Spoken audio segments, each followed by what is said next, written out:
Hey guys, so for today's video, I'm going to be sharing with you a fun way to teach about point of view.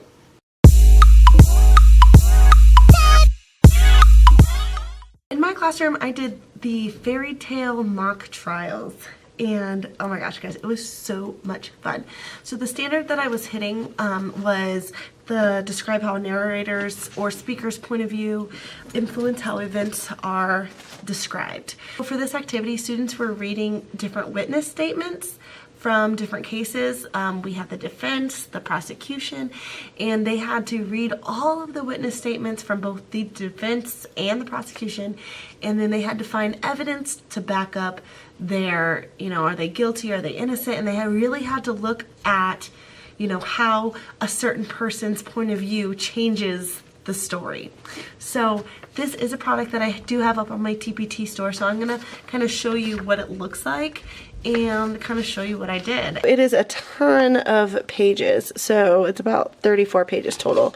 So here's the front, some teacher's notes. This just kind of tells you what to do. So each case, there's 4 cases, so there are 4 cases total, and each case has 3 witness statements for the defense and 3 witness statements for the prosecution.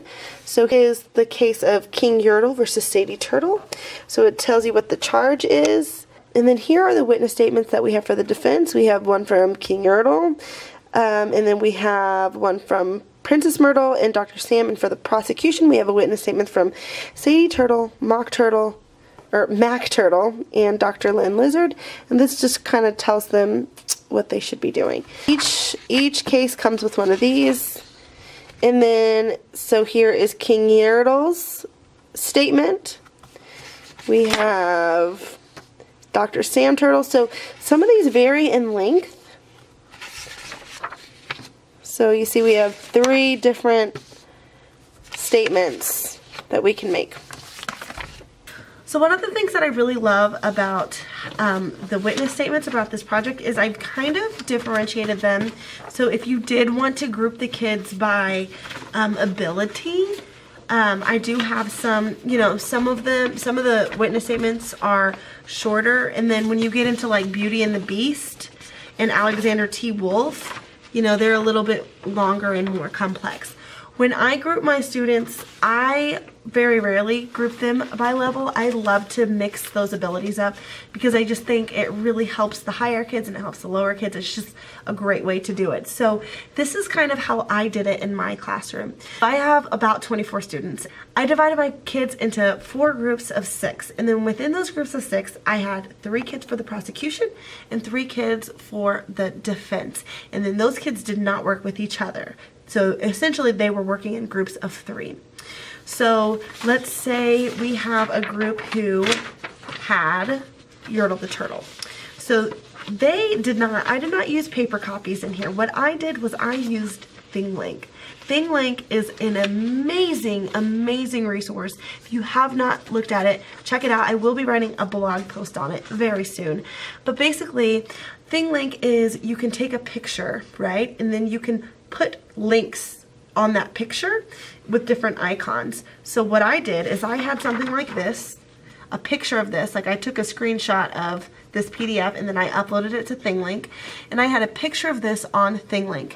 And then what I did was for each statement, I had a link to this, and like I put this into a Microsoft Word online document because we use Office 365.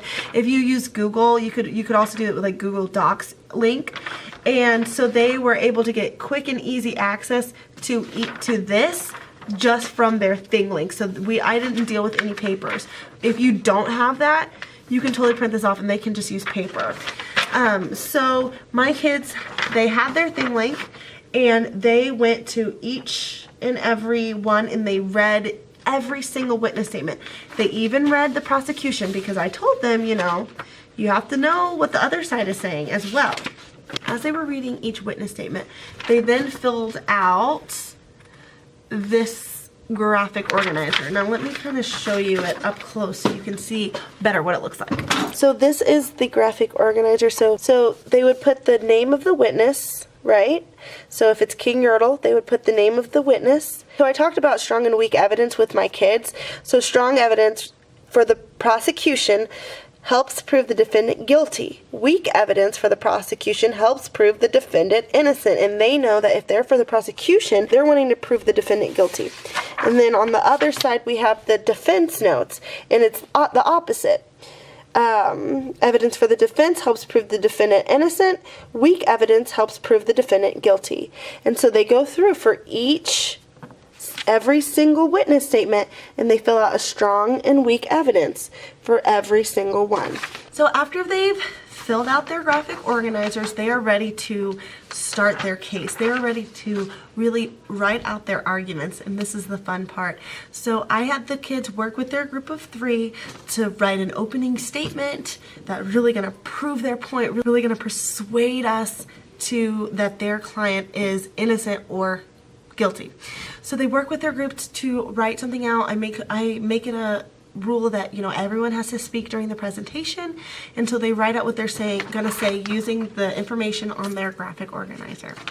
On the day of the presentations, what I did was I just had so Yertle the Turtle went first, and I had the defense go first, and then the prosecution would go. So the defense would say their case, the prosecution would say their case, and then I kind of kicked it up a little notch, and I actually invited someone from my district to come in and act like a judge. So I was the judge for my first class, and for my second class, it was someone from the district district office that came in dressed up like a judge, and she did all the rulings. And so in between each case, she actually said what she thought. She was like, in the case of Yertle the Turtle, you know, I think that the level of responsibility is higher for King Yertle. He needs to be held accountable. I think he is guilty. And then she even had a gavel. It was amazing. The kids hung on her every single word. I mean, they liked it when I did it too, but when she did it, it was everything. Yeah, so let me know if you have any questions. Like I said, this is a great project to do with your kids if you're trying to teach about point of view, or even just supporting your argument. If you're doing persuasive writing, this would be a great persuasive writing unit, because you know they're writing out their case. So this is just, there's so many skills. It's so good. They were so engaged and they loved it so much. So I will leave a link to this in my TPT store. I will also leave a link to my blog, because I also did a blog post about my mock trials. So yeah, leave a comment below if you have any questions. Feel free to email me or comment on my blog. Just reach out. I would love to talk to you. And I will see you on Friday. Bye!